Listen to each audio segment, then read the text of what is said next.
Hello, this is Ankit Tiwari. Good morning all of you. ठीक है, नमस्ते, प्रणाम, सत श्री अकाल, which of feels you connected with. तो हम हमारी हिस्ट्री का जो प्रीवियस क्लास था उसमें हम लोग top 10 most important question of the making of global world का पढ़े थे। अब हमारा जियोग्राफी का फर्स्ट चैप्टर है रिसोर्स एंड डेवलपमेंट। इसमें बेटा टॉप 10 ऐसे क्वेश्चंस को सिलेक्ट किया गया है जो कि आपके पूरे लेसन को कवर करते हुए चलेंगे। ठीक है, तो हम अपनी इस सीरीज में पहले क्वेश्चन की तरफ चलते हैं।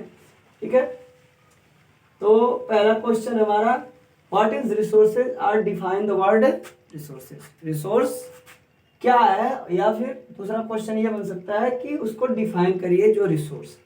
ठीक, तो अब हमारा ये पहला आंसर जाएगा, everything available in our environment which can be use to satisfied our need. यानी कि हमारे इन्वायरमेंट में जो कुछ भी अवेलेबल है जो कि हम क्या करते हैं, हमारी नीड्स को सेटिस्फाइड करता है, provided it is technologically accessible. यानी कि वो क्या होना चाहिए, टेक्नोलॉजिकली एक्सेसिबल भी होना चाहिए, इकोनॉमिकली फिजिबल भी होना चाहिए, यानी कि जिसको हम लोग इकोनॉमिक बहुत ज़्यादा इन्वेस्ट पैसा करना ना हो, कल्चरली एक्सेप्टेबल हो, और उसे क्या कहते हैं हम लोग, रिसोर्स कहते हैं। यानी कि वो टेक्नोलॉजी, हम किसी टेक्नोलॉजी से उस चीज़ों पे अपनी पकड़ बना पहुंच सकते हैं, कुछ ही पैसे को इन्वेस्ट करके उससे पा सकते हैं, और जो कि एक कल्चरली एक्सेप्टेबल हो।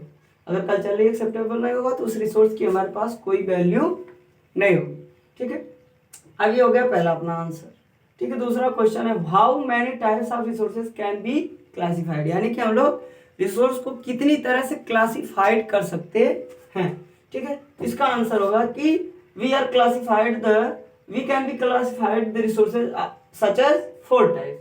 ठीक है, पहला क्या होगा, on the basis of origin. Origin के उत्पत्ति के आधार पर कितने प्रकार के होते हैं, बायोटिक और अबायोटिक, जैविक और अजैविक। ठीक है, on the basis of exhaustibility, यानी कि खत्म होने की तरीके से, एग्जॉस्ट समाप्ति की तरह से। कुछ ऐसे रिसोर्सेज है जिसको हम लोग क्या करते हैं, रिन्यूएबल फिर से प्राप्त कर सकते हैं, दूसरे क्या होते हैं, नॉन रिन्यूएबल, उन्हें हम फिर से प्राप्त नहीं कर सकते। ठीक है, तीसरा पॉइंट हमारा, on the basis of ownership, यानी कि स्वामित्व के अधिकार पे, यानी कि किस पे किसका मालिकाना है। तो उसमें क्या होता है, इंडिविजुअल होता है। ठीक है, जो प्राइवेट होता है उसको इंडिविजुअल कहते हैं। कम्युनिटी मतलब जिसपे सबका अधिकार हो।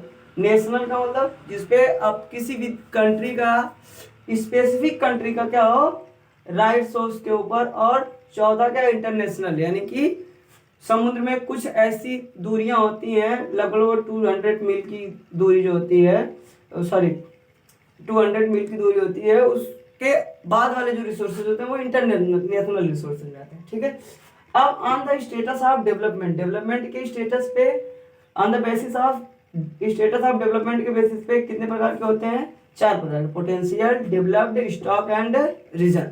ठीक है, पोटेंशियल मतलब जिसके पास बहुत ज्यादा पोटेंशियल यानी कि क्षमता है। डेवलप्ड मतलब जो कि क्या हो गए हैं, डेवलप्ड हो गए हैं, उनको इन जनरल वे में हम लोग यूज में लाते हैं। स्टॉक मतलब बहुत सारे ऐसे मिनरल्स हैं या फिर रिसोर्सेज जिनके बहुत सारे स्टॉक हैं, और ये जो रिजर्व है इसी स्टॉक का सब टॉपिक है।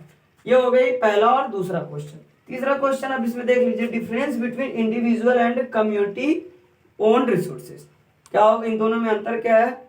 इंडिविजुअल, इंडिविजुअल कौन से रिसोर्सेज होते हैं, these are also owned by private or individual, यानी कि जिसपे किसी प्राइवेट या इंडिविजुअल का अधिकार हो। दीज आर प्राइवेट प्रॉपर्टी, या नहीं कि ये अक्सर देखा जाता है ये प्राइवेट प्रॉपर्टी मानी जाती है, जैसे किसी का पॉन्ड्स हो गया, किसी का वाटर वेल्स हो गया। अब कम्युनिटी ओन्ड रिसोर्सेज में देखते हैं हम लोग, these are owned by government और community.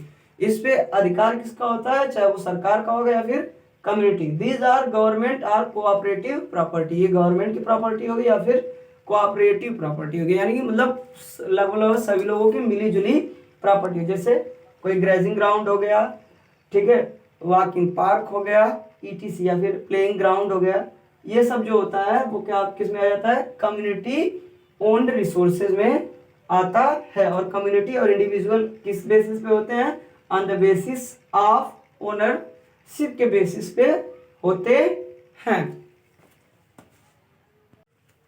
Question number 4, what is the major problem faced by development of resources. यानी कि वो मेजर प्रॉब्लम कौन सी है, क्या है जो कि डेवलपमेंट ऑफ रिसोर्स के डेवलपमेंट में बहुत बड़ी समस्याएं हैं, ठीक है। क्या समस्या? Depletion of resources for satisfied the greed of few individual, यानी कि क्या हो रहा है, रिसोर्स का डिप्लेशन हो रहा है बहुत तेजी से। क्यों? कुछ ही लोगों की लालच को संतुष्ट करने के लिए रिसोर्स का डेवलपमेंट हो रहा है, पहला रीजन हो गया। दूसरी प्रॉब्लम क्या होगी? Accumulation of resource in few hand, यानी कि जो रिसोर्सेज है उनको एक्यूमुलेट कर दिया जाता है, यानी कि वो बस कुछ ही हाथों में रहते हैं। जो क्या करता है, हमारी सोसाइटी को दो भागों में बांट देता है, टू सेगमेंट में बांट देता है, यानी कि हैव्स एंड हैव नॉट, यानी जिनके पास रिसोर्स हैं, और हैव नॉट यानी जिनके पास रिसोर्स नहीं। जिनके पास रिसोर्स है उनको क्या बोल दिया जाता है? Rich versus poor. रिच होते हैं और वो गरीब होते जाते हैं। जैसे मान लो किसी के पास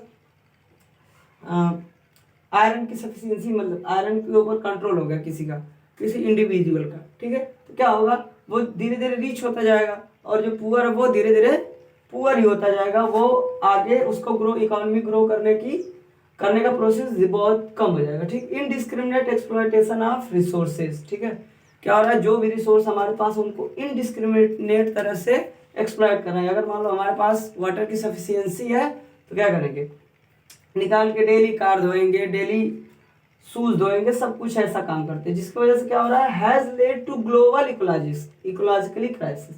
ग्लोबल लेवल पे इकोलॉजिकली क्राइसिस आ रहे हैं, जैसे ग्लोबल वार्मिंग हो गया, ठीक है, ओजोन लेयर डिप्लेशन हो गया, ये सब चीजें, ठीक है। अब क्वेश्चन नंबर 5 हो गया बेटा, how to resource planning is a complex process, यानी कि कैसे रिसोर्स की प्लानिंग एक कॉम्प्लेक्स प्रोसेस है। देखते हैं हम लोग, resource planning is a complex process which involves, क्या होता है इन्वॉल्व, पहले हम लोग क्या करेंगे, identification and inventory of resources across the region of country. पहले हम क्या करेंगे, आइडेंटिफाइड और इन्वेंट करेंगे कि किस कंट्री में कौन से रिसोर्सेज पाए जाते हैं। दिस इन्वॉल्व, और इसमें इन्वॉल्व क्या होगा, सर्वेइंग हो गया, मैपिंग हो गया, क्वालिटेटिव एंड क्वांटिटेटिव एस्टिमेशन हो गया, यानी कि मैपिंग में जाकर सर्वे करेंगे कि कहाँ पे है, ठीक है, मैपिंग में लगाएंगे कि किस एरिया में कितनी क्वालिटी का है कि नहीं, क्वांटिटी में है कि नहीं। क्वालिटी का भले अच्छा हो, क्वांटिटी में नहीं रहेगा तो हमें क्या करना होगा, बहुत ज़्यादा पैसा इन्वेस्ट करना होगा, जिसकी वजह से हम लोग ये complex process and measurement of the resources, और क्या करेंगे, रिसोर्स को मेजर करेंगे कि ऐसा नहीं ना कि निकालते निकालते वो पूरी तरह से खत्म हो जाए, ठीक है। दूसरा का evolving a planning structure endured with appropriate technology skill and institution setup for implementing resource development plan, यानी कि रिसोर्स डेवलपमेंट प्लान करने के लिए हमें क्या करना होगा, एक स्ट्रक्चर तैयार करना होगा, जो कि स्ट्रक्चर क्या हो, उसमें अप्रोप्रिएट टेक्नोलॉजी कौन सी होगी, ठीक है, उसको एक्सट्रैक्ट करने के लिए कौन से स्किल्स की जरूरत है, कौन से इंस्टीट्यूशन की जरूरत है।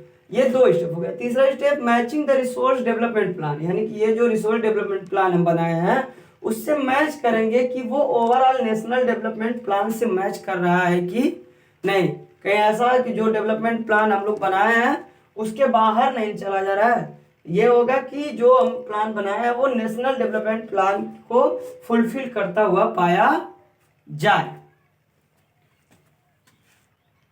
ठीक है। Question number 6, how to land degraded in India, यानी कि लैंड को कैसे इंडिया में डिग्रेड किया जाता है। Some human activities such as deforestation, overgrazing, mining and quarrying to have contribute the significant in land degradation, यानी कि लैंड डिग्रेडेशन में जो कुछ ह्यूमन एक्टिविटीज है, जैसे डिफॉरेस्टेशन हो गया, ओवरग्रेजिंग हो गई, माइनिंग हो गई, क्वेरिंग हो गई, ये सब क्या करती है, लैंड डिग्रेडेट का काम करती हैं इंडिया में। जैसे पहला क्या होगा, माइनिंग किस एरिया में सबसे ज्यादा लैंड डिग्रेडेट करने का काम करती है, जैसे झारखंड वाली एरिया हो गई, छत्तीसगढ़ वाली एरिया हो गई, मध्य प्रदेश वाली एरिया हो गई, उड़ीसा वाली एरिया हो गई। यहाँ पे क्या होता है, डिफॉरेस्टेशन किसकी वजह से होता है, सबसे ज्यादा माइनिंग की वजह से होता है। जो माइनिंग होगा, डिफॉरेस्टेशन होगा, हमारी क्या होगी, लैंड डिग्रेडेट बहुत ज्यादा होगी, have caused severe land degradation, ठीक है। दूसरी चीज क्या, ओवरग्रेजिंग। ओवरग्रेजिंग किन एरिया में सबसे ज्यादा होती है, तो जैसे वो एरिया हो गए, गुजरात हो गया, महाराष्ट्र हो गया, राजस्थान हो गया, मध्य प्रदेश हो गया, यहाँ पे जो होता है overgrazing is one of the main reason for land degradation का, ठीक है। तीसरा फैक्टर क्या, ओवर इरिगेशन। कुछ ऐसी एरिया हमारे कंट्री में है, विद इन आवर कंट्री, जो कि क्या करती हैं, लैंड को बहुत ज़्यादा ओवर इरिगेशन है, बहुत ज़्यादा सिंचाई करके क्या होता है वहाँ के जो सॉयल होती है उसमें सैलाइन की मात्रा बहुत ज़्यादा हो जाती है, तो धीरे धीरे वो अनफर्टाइल हो जाती है। ठीक है, जैसे वो एरिया हो गया पंजाब हो गया, हरियाणा हो गया, वेस्टर्न उत्तर प्रदेश हो गया, यहाँ पे क्या होता है over irrigation is the responsible for land degradation. ठीक है, अब क्वेश्चन नंबर अपना 7वां आ गया, why is soil as a resource, यानी कि सॉयल एक संसाधन के रूप में कैसे है।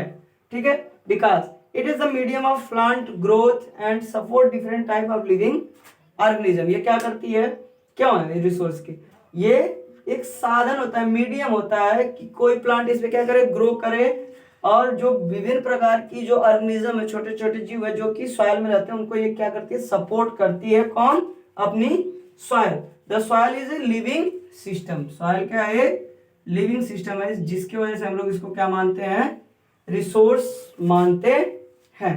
ठीक है, क्वेश्चन नंबर 8वां आ गया, how many types of soil found in India, यानी कि इंडिया में कितने प्रकार की मिट्टी पाई जाती है। There are 6 types of soil, 6 types soil found in India. वो कौन कौन सी है, एलुवियल सॉइल है, ब्लैक सॉइल है, रेड एंड येलो सॉइल है, लैटेराइट सॉइल है, एरिड सॉइल है और फॉरेस्ट सॉइल है। ठीक है, 6, 7, 8, how many types, 6 types, alluvial soil, black soil, red and yellow, laterite soil, arid soil, forest soil. Question number 9, what is black soil. ठीक है, describe about black soil. ठीक है, black soil हम लोग heading डालेंगे और लिखेंगे this soil are black in colour, this soil are black in colour, यानी कि ये देखने में किस कलर की होती है, ब्लैक कलर में होती है। और इसको किस नाम से जाना जाता है, रेगुर सॉइल के नाम से भी जाना जाता है।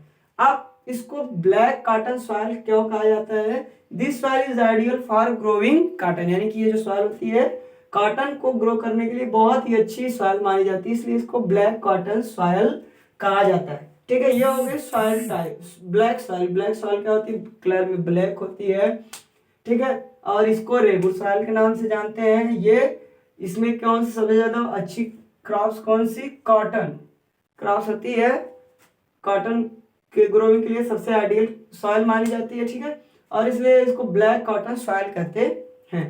अब दिस टाइप ऑफ सॉइल, यानी कि ब्लैक सॉइल कहाँ पाई जाती है, जो डेक्कन ट्रैप वाला रीजन है उस रीजन में पाई जाती है। जैसे वो रीजन कौन से हो गए, क्षेत्र कौन से हो गए, महाराष्ट्र हो गए, सौराष्ट्र हो गए, मध्य प्रदेश हो गए और छत्तीसगढ़ जैसे रीजन हो। ठीक है, अब what is soil erosion and how to conserve it, the denudation of the soil cover and subsequent washing down is described as a soil erosion। यानी कि soil erosion क्या होता है, जब कोई सॉइल का जो कवर होता है सबसिक्वेंट बहुत ज्यादा धुल जाता है, फिर वो उसको कट जाता है, तो उसी को हम लोग क्या कहते हैं, सॉइल इरोजन कहते हैं।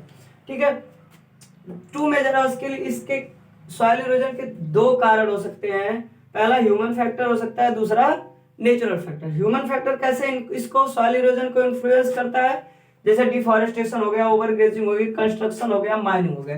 ठीक है, डिफॉरेस्टेशन होने से मिट्टी क्या होती है, बहुत तेजी से कटती है। ओवर ग्रेजिंग कराने से जो पशुओं के खुर वगैरह होती है उसकी वजह से भी मिट्टी का बहुत ज्यादा कटा होता है। माइनिंग करने से ऑलरेडी मिट्टी बहुत ज्यादा कट जाती है। ठीक है, अब देखो नेचुरल फैक्टर कौन कौन से होते हैं, जैसे हवा हो गई, पानी हो गया, ग्लेशियर, विंड वाटर और ग्लेशियर जब मेल्ट होते हैं तो फिर वो क्या करते हैं, अपने साथ जो सॉइल होती है उसको भी इरोड कराने का काम करते हैं। अब ये था इरोजन का प्रोसेस। अब इसको कंजर्व करने की बात है कि कैसे हम लोग सॉइल इरोजन को कंजर्व करें, जैसे plogging along the contour line, यानी कि जो कंटूर लाइन है उसको इस तरह से प्लॉगिंग उसमें हल चलाया जाए ताकि क्या हो, मिट्टी कटे ना। टेरिस कल्टीवेशन, टेरिस यानी कि शेल्टर बेल्ट बना के ऐसे ऐसे स्लोप में करके टेरिस कल्टीवेशन किया जाए। Planting line tree to create shelter, यानी कि जो अपनी फील्ड है उसके चारों तरफ प्लांट लगा दिया जाए, जिससे क्या हो, सॉइल इरोड होने से हमारी we can prevent the soil erosion. ठीक है, अब कुछ कीवर्ड्स है, जैसे गलीज क्या होती है, गलीज जैसे हमारी फील्ड है वहां पे कोई वाटर बॉडी है, उन्होंने क्या किया, क्ले बना के हमारी मिट्टी को काटते हुए लेके चली जाती है, वही क्या कहलाती है, गलीज कहलाती है। ठीक है, the running water cuts through the clay soil make deep channel, यानी कि जो बहता हुआ पानी वो क्या करता है, क्ले की तरह से मिट्टी को बहा के लेके जा जाता है और डीप चैनल बना देता है, उसी को हम लोग क्या कहते हैं, गलीज कहते हैं। Bad land, the land become unfit for cultivation, यानी कि वो ऐसी जमीनें जो क्या हो, खेती करने योग्य ना हो, उसे हम लोग क्या कहते हैं, बैड लैंड कहते हैं। और इसी बैड लैंड को चंबल वैली में रेविन नाम से जाने जाते हैं। ठीक है बेटा। सीट इरोजन, सीट इरोजन क्या होता है, जब when the top soil is washed away, जब क्या होती हैं, जो टॉप सॉइल होती है वो बहुत ज्यादा धुल जाती हैं, उसे हम लोग क्या कहते हैं, सीट इरोजन कहते हैं। Thanks all of you for watching me. Please like, share and subscribe my channel. ठीक है, जिससे क्या हो कि हम कोई भी अपडेट मिस ना कर पाए। अब हमारा नेक्स्ट जियोग्राफी का लेसन होगा चैप्टर 2 का। इसी तरह से टॉप 10 क्वेश्चन आंसर आएंगे कल। ये आप लोगों के क्वेश्चन आंसर भी लेसन 2 के करा दिए जाएंगे। ठीक है, thanks all of you for watching to me.